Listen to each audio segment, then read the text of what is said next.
What kind of world do you wish for? Have you watched the news lately? You don't even have to watch the news, do you? You can watch Facebook, and it'll bombard you with all the things that are going around. We've got the Middle East, many places in the Middle East. We've got Russia and the Ukraine. We've got the Ebola virus in Africa. We've got things happening in the United States, our veterans and the veterans' hospitals. And we can go on and on and on and on. What kind of world do you wish for? Is it even possible to begin again? That's the question. Is it possible to begin again? And as I was contemplating it early this morning, what came to me is go back to the beginning of time, and we have a creation story in the Bible. And God was all there was. There was nothing but the unseen. And God decided to, with itself, create of itself, to experience itself. So it said, let there be light. And there was light. It said, let there be the world. And the world was created. Let there be mankind. And it was created. Think about when that creative process started. There was nothing else. There was no contrast. It was just speaking the word, and the word became. That's the key to creating in our lives, isn't it? To be able to begin from a place of a clean slate, where the mind is wiped out of all of the misillusions that we bought into, all of this nonsense that is saying it's reality in front of us. So let's think about that for a second. We've got a lot of that going on. How many people here have heard the term relationships are hard? Anybody? How many people have been in multiple relationships? How many people are in relationships where there are lots of struggles? How many people have been in relationships that you wonder if it's ever going to come to me? Can it be better? Am I stuck where I'm at? Is there no hope? How many people here have been health challenged? How many people have been trying to lose 5 pounds for 40 years? And each year, it may go up a pound or two. How many people have a physical challenge in the body where the body's not functioning the way we would like it to function? How many people here would like to see more money? How many people would like to have a job where you could be doing something that is bringing you the greatest sense of joy? And yet, in giving that joy from yourself, being of such service, that the universe says, here's more money. And yet we can think about what it is we want, and we don't have a clue to where to go. We are simply, in most cases, we are petrified. We are like a petrified tree. You know those big, what are they, like petrified forests? Was that in California maybe? Arizona. And the petrified forests, they're these huge monster trees, and they're like stone. Think about that. That's what we've become. Because what we do every day is we think our thoughts, the same thoughts, over and over again. And every time we think it, we start creating this rock image around ourselves. We become inflexible. We become not palatable. We can't do this. Did that look weird on the camera, Charles? We can't do this. And yet, the key to a tree living is its ability to bend in the wind. It can go through a hurricane because it's flexible. When you talk about great martial artists, they're flexible, so when a punch is coming with them, they go back. They don't go into it. You see, there's a difference. This whole idea of life is that we must understand that things are going to be coming from all different directions, and it is through our ability to be flexible and see it differently than the appearance of it. That's the key. So many times we get hooked on what is in front of our face that we deal with what's in front of our face, and what's in front of our face is conflict. And when we push against something, what happens? It pushes back. And when it pushes back, we push back harder than it pushes back. And so much of it is a result of the past. We bring all of our past forward saying, here is the luggage of my life. Let me keep bringing it and bringing it and bringing it and bringing it. And before long, you can't even see it, but you're carrying around like thousands and thousands and thousands of pounds of junk. How do you know it's junk? Because of how you feel. You know when you're carrying a heavy load. Interesting thing is, we were at a birthday party for little Indy yesterday. Indy turned 1. So she was quite mesmerized by it. She didn't know what was going on, but she was getting a lot of attention, and she was loving it. And one of the things that I've come to understand is I can judge my vibration, where I'm at before a Sunday service, by picking up a young child. Because when I pick up that young child and I'm holding that child will respond to me based on the energy that I am. And so by the response that child gives me, I know if I'm centered or not. Am I ready to get up and give a talk about something that's heartfelt? So if you see me walk up here with a child like you do many times, it's because I'm just really deeply connected. Right now there's not one here. Jeff, can I hold you instead?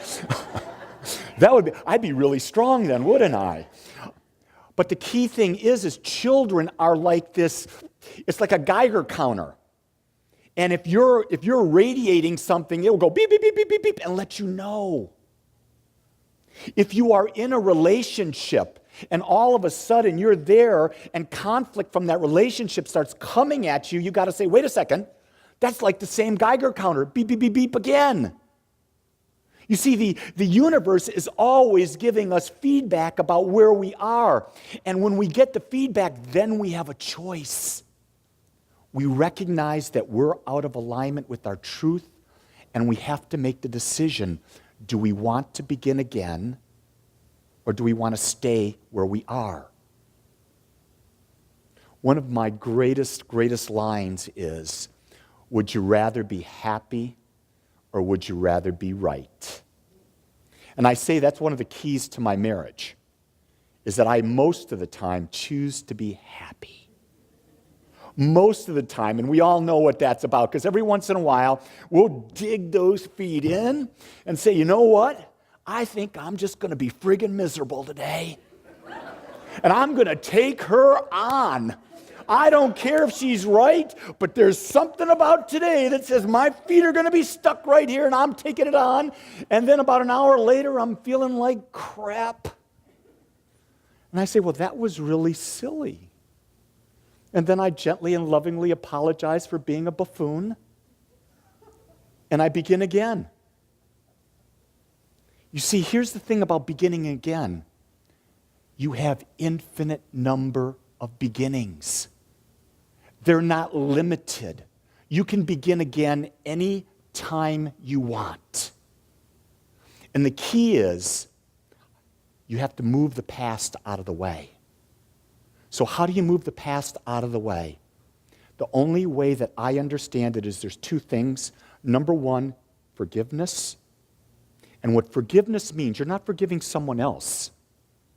Forgiveness means you're willing to let go of an event, of words, of something that has happened in your life that has boxed you into an idea or a way of being that is no longer what you want. So you have to say, that happened here. I'm no longer that person now. Therefore, I'm going to leave that behind and never bring it up again. And I'm going to start and just take the value of that.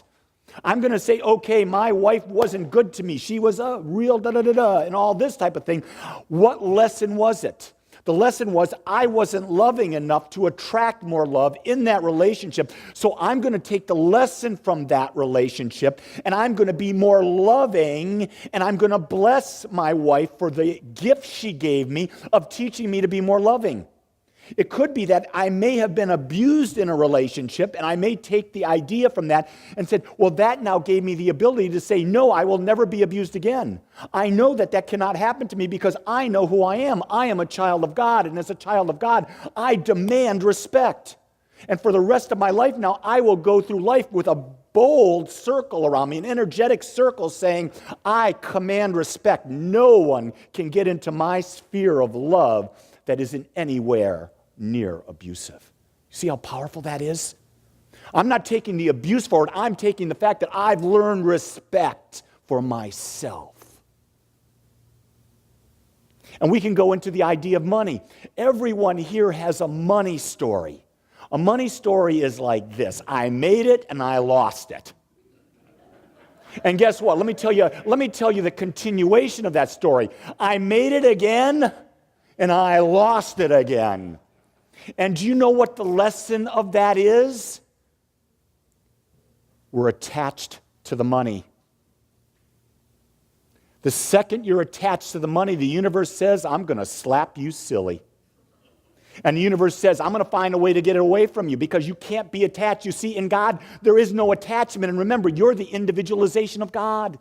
And as the individualization of God, God can't be attached to everything because God is everything. Everything already is God. So the fact that you're the child of God means that everything is already yours, but it's the narrow sight or the glasses or the filters we're looking through that says, no, it's not mine, it is.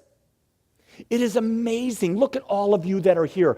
I'll bet in your lives there have been many times when you've asked the question, where am I going to get the money to do this? And guess what? You're here. And the money for that came. In some way it resolved itself, and now you may be having that same experience again, but guess what? The money's going to come because there's an energy. It's always circulating. The idea of health. It's the same thing. It's dis-ease happens when we go outside of our connection to God.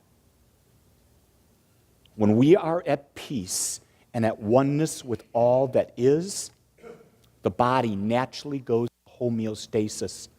The body, its natural thing is. This cut was from 2 days ago. It was from a little puppy, a little chocolate lab puppy, like 10 weeks old. You know their teeth are like razors, right?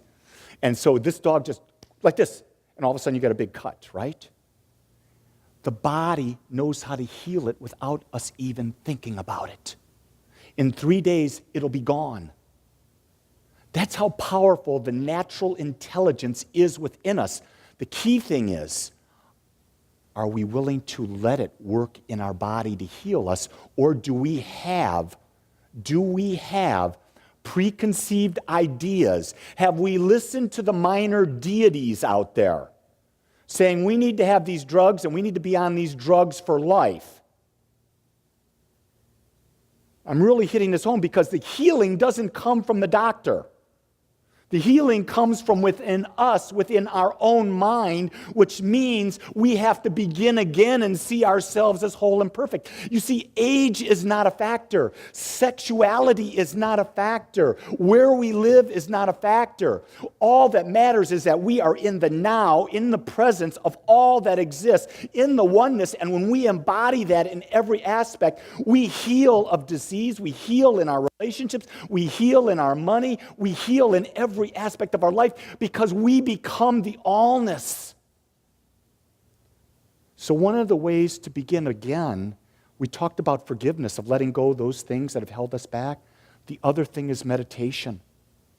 See, in meditation, you silence the mind, you quiet the mind, you stop the thought process, these monkey chatter that's going like this all the time. And there's a lot of you out there that do this. I've talked to you. I know you. And it goes like this. It's constant. It's constant. The giggles are the ones that really get it. I mean, it's going like this all the time because my mind's that way too. And when that's going like that, guess what? That's creating a vortex. And that vortex is saying, okay, these thoughts that are going on like this all the time, that's what you're going to attract. Well, wait a second. I don't want to attract that. What do I got to do? Stop.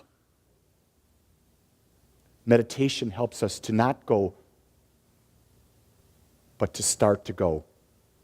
And slow it down. See, it takes time to stop.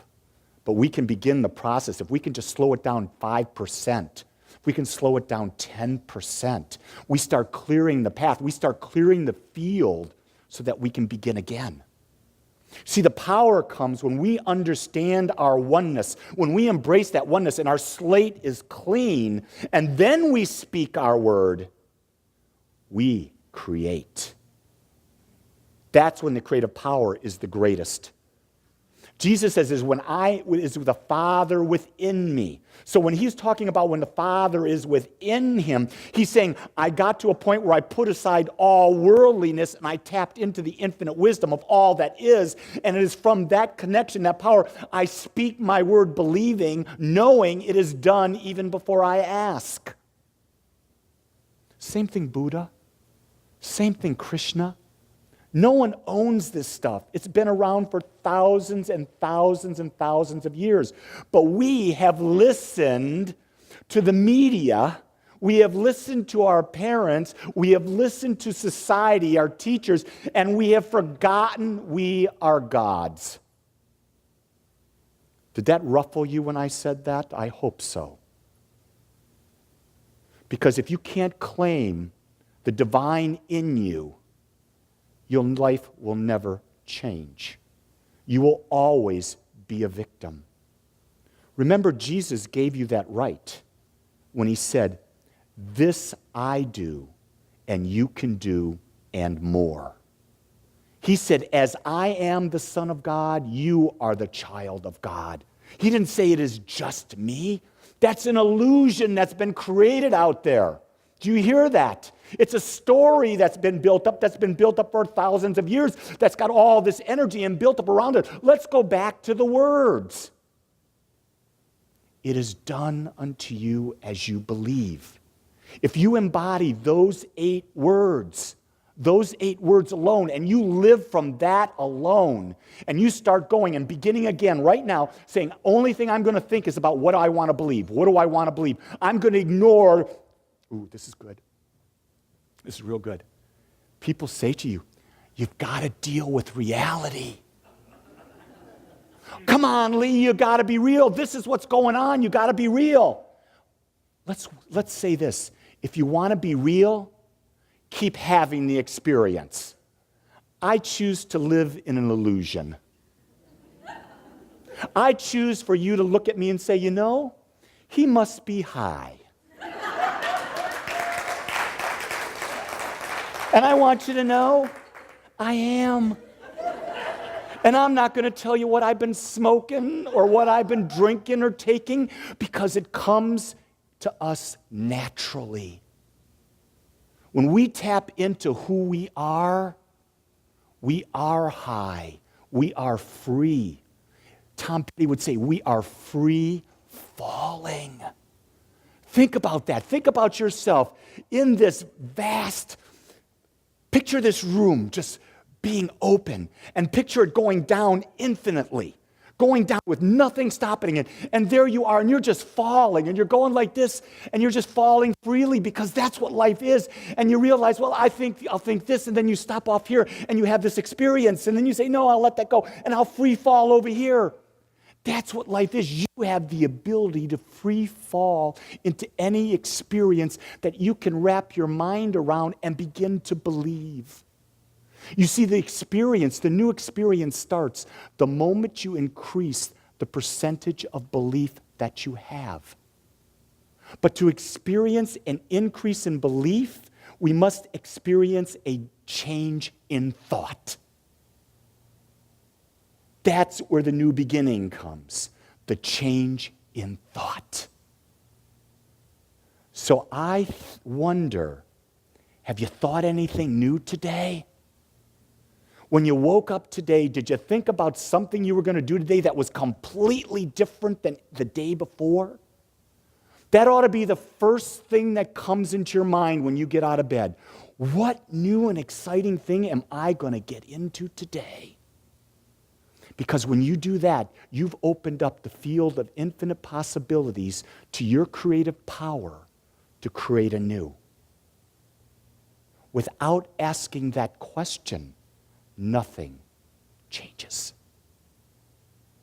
So to begin again is simply the asking of a new question. Is that not simple? How easy is this life? You know, we say life is hard. Life is a bitch. Life sucks. I hear that all the time. Go out into the masses and listen. How's your day? Oh, I'm having a horrible day. You could ask them, so what new thing did you think about today? What did you think this morning when you woke up? Did you think something new? If you could create something new today, what would you create? Anyone here have parents that are stuck where they are? You all do, I know that. You know, one of the things with my dad is a wonderful, wonderful man. He's 88 years old now. And one of the questions I ask him, he's in assisted living in the island of Maui. So if you're going to be in assisted living, being on Maui is probably the best place to be. Although watching an 88-year-old woman hula versus 25-year-old woman hula, they're different things. But to my dad, it's good. I ask him every day that I talk to him, and I talk to my dad every day, so what new's happening, Dad? What new ideas are going on in your mind? Because I want to plant into my dad's mind, which is also implanting in my mind, which is also implanting in the conscious mind of society. Ask the new question. Otherwise, life becomes boring. It's the same circle all the time. Beginning again is simply asking a new question. Asking a new question begins life again.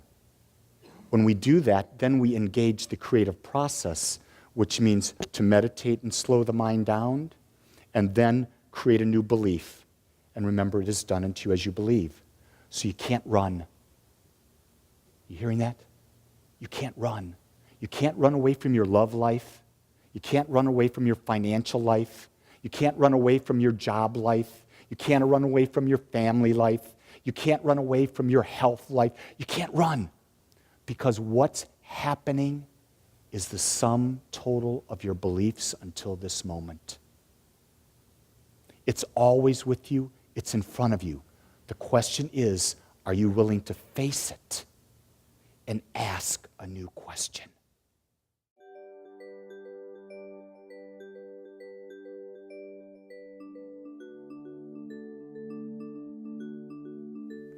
I want to thank you for joining us today. I am so grateful that you took your time to watch or listen to this message. If you found this message beneficial, I would ask you to go to our website. Once there, click on the Contribute button and experience the joy of conscious and purposeful giving. It is through your gifts that we are able to bring this message to the world. I would also ask you to please share this message with anyone you feel might benefit. Again, I want to thank you for joining me and the Agape community as together we bring joy to life.